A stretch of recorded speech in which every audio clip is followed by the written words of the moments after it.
Talk about specialty videos. I'm Jack Willard, and this is the Defibrillator Implant Journal, Episode 1. We're talking about the ICD.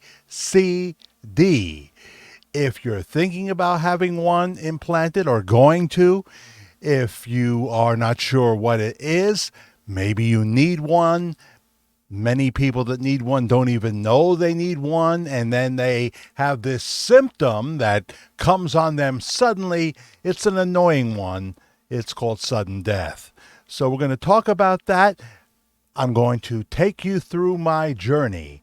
This is the pre-implant video. On Monday, this is a Friday as I do this. On Monday, I am going to Westchester Medical Center to see the great Dr. EY, and they are going to surgically implant a defibrillator slash pacemaker slash data machine in my chest. And I certainly hope there's a part 2 to this. So this is for you guys with heart issues. Maybe you have AFib. Maybe you have, as I do, cardiomyopathy, which is a thickening around the wall of the heart. You need a cardiac MRI to see just what shape you're in.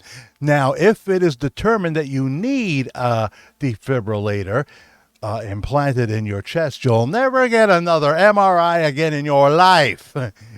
You would end up flying up to the top, which isn't far, to the top of the tube and be stuck there because you can't have anything magnetic in you and get an MRI.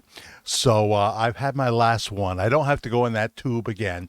Maybe a CAT scan, regular X-ray, that's fine, but not the MRI machine. I've had many. There are other ways to check on things like how your colon's doing, for example, and cancer and what have you.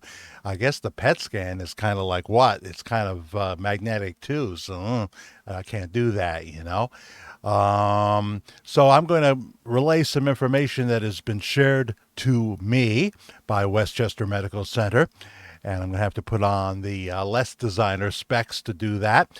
And we're going to let you know how it progresses. The next video I do on this, I certainly hope to be doing, is the after the implantation. Now, I've heard, I'm not sure about this, I have heard this makes you more susceptible to a visit from the aliens when you're in bed sleeping at night. I don't know it to be true. I'm kidding. Yeah, there's some good stuff here from the hospital. A decision aid for implantable cardioverter defibrillator, the ICD, for patients with heart failure of some kind that they deem necessary. I'll tell you why I qualified. Who are considering an ICD, who are at risk for sudden death. That is the that's the biggest symptom, first of all, of a heart attack is sudden death. And by the time they get to you, by the time those paramedics show up and figure out that they need to use a defibrillator, you have transcended your body. You are now above looking at them, so you want to try to avoid that. What is an ICD? An ICD is a small device that is placed under the skin of the chest. Wires called leads connect the ICD to the heart. An ICD is designed to prevent an at-risk person from dying suddenly from a dangerous heart rhythm. By the way, I can't turn down my phone like I normally do, so you're going to hear that from time to time. Anytime someone comments on one of the YouTube videos, I can't seem to get the notifications right. But they're going to call me and tell me what time to be at the hospital on Monday, so I need to keep my phone up. So, a little ding-a-ling won't hurt, right? Yeah, that's what it is. When it senses a dangerous heart rhythm, an ICD gives the heart an electrical shock. Not right away, though. That's not the first option. It does this in order to get the heart to beat normally. Is an ICD right for me? Your doctor has suggested that you might benefit from having an ICD. That's what my doctor, Dr. Nadeau, my specialist cardiologist, said, because I had that cardiac MRI, see? And he said, well, there's moderate thickening around the heart.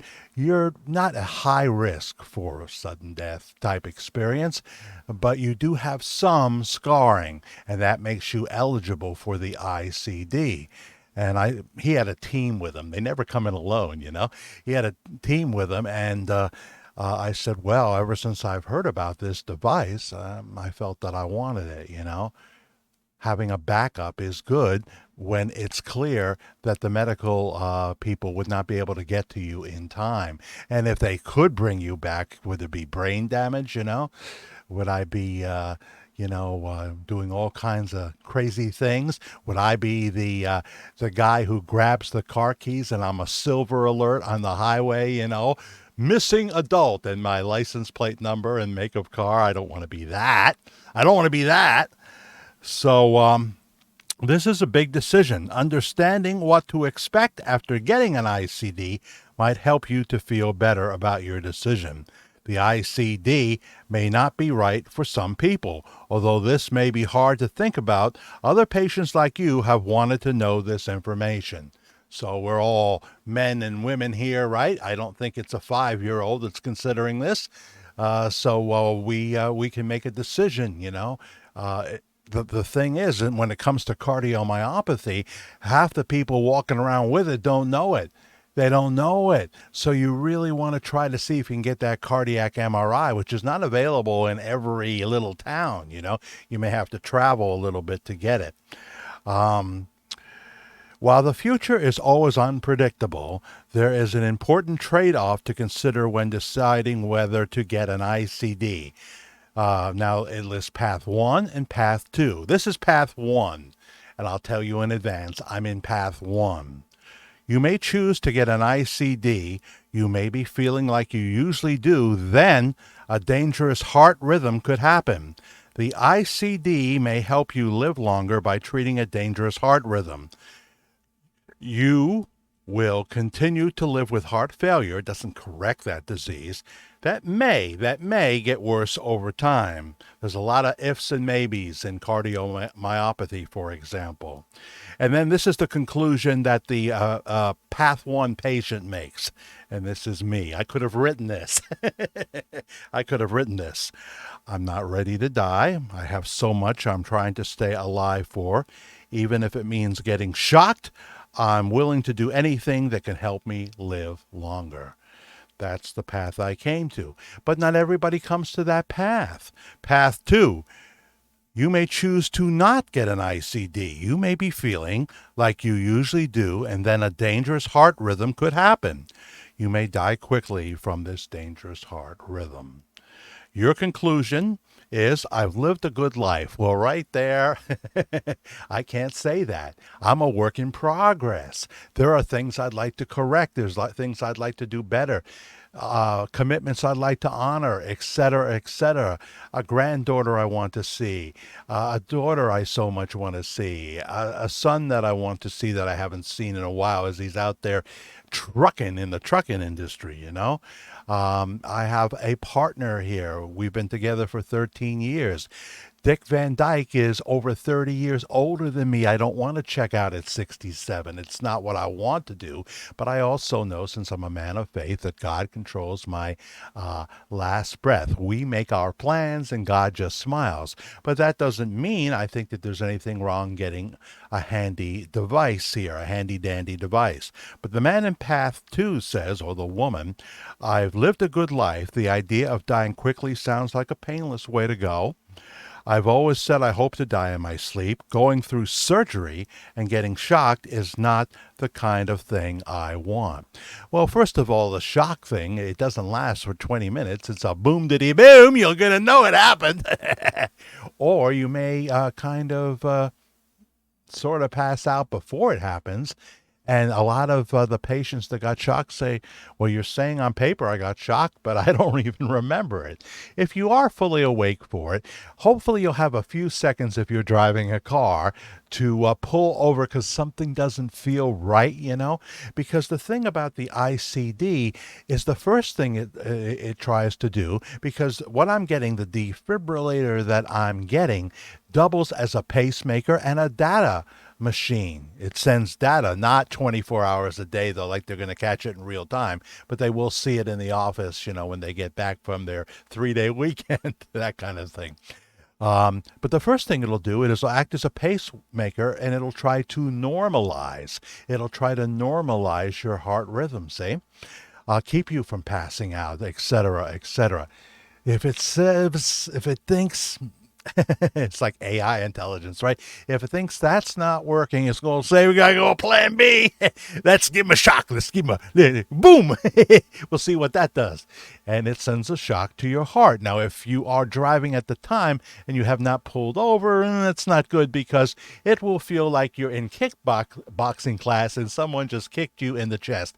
At least that's what people say that have had it. But I'm not sure that's the total always common experience because my lady Karen swims with someone. He swims with this thing.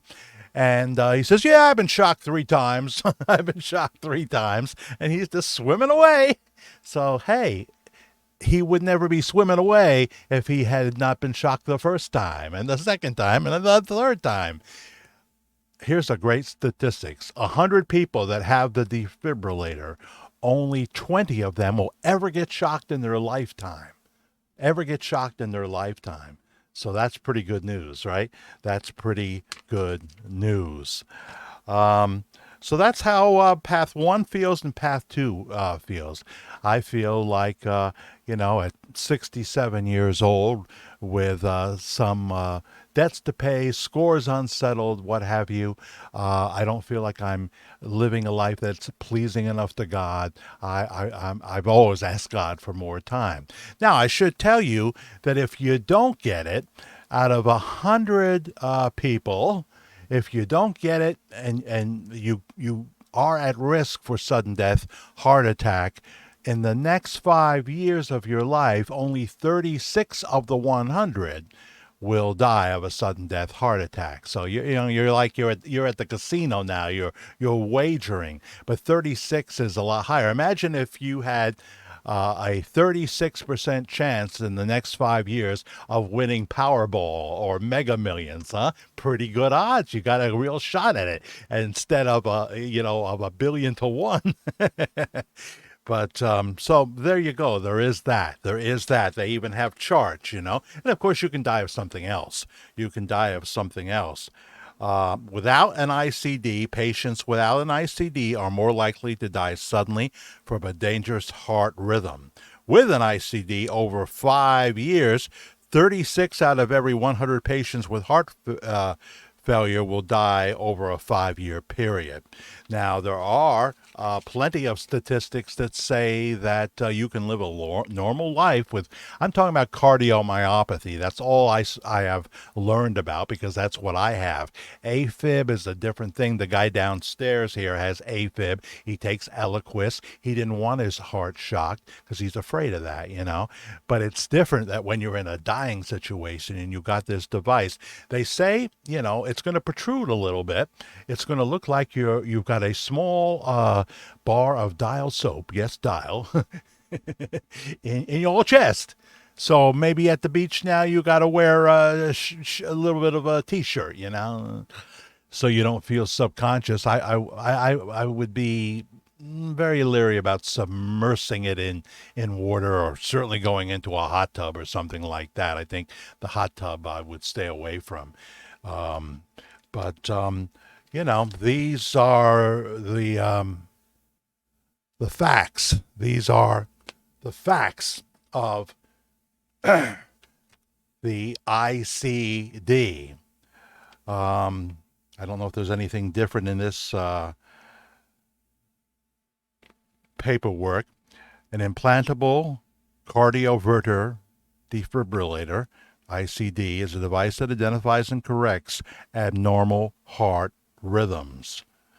It does not make you feel better, you know. It does not certainly in any way cure your heart condition. It is there for one reason, to get your heart back into working order. And, you'll still take your medications, metoprolol, number one.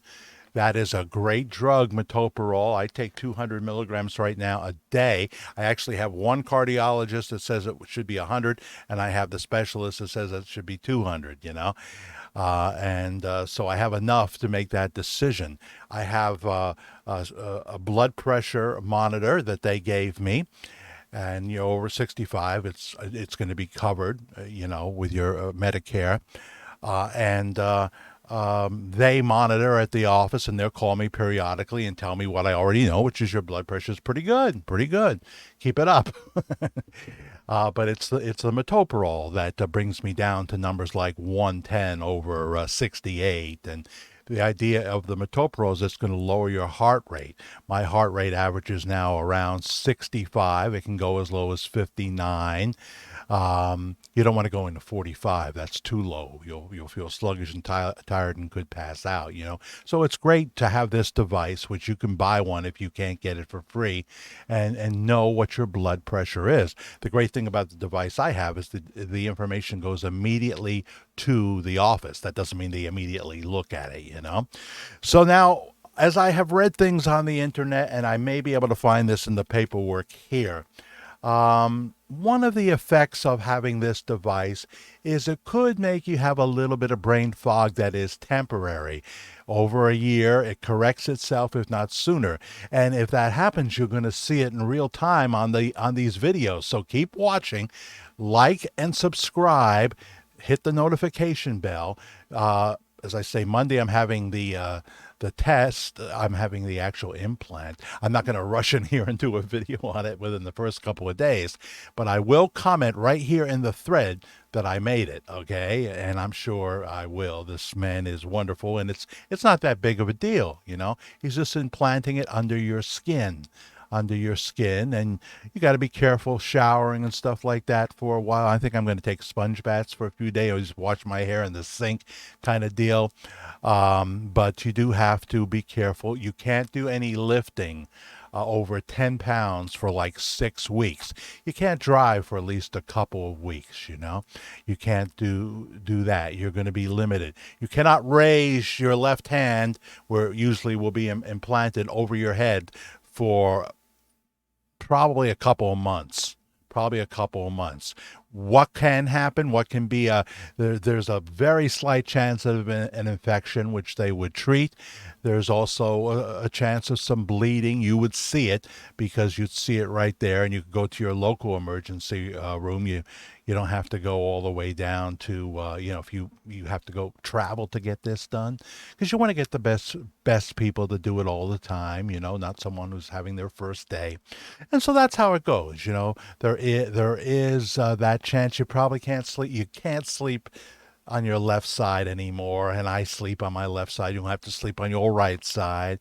I'm going to sleep kind of sitting up on my back for a while.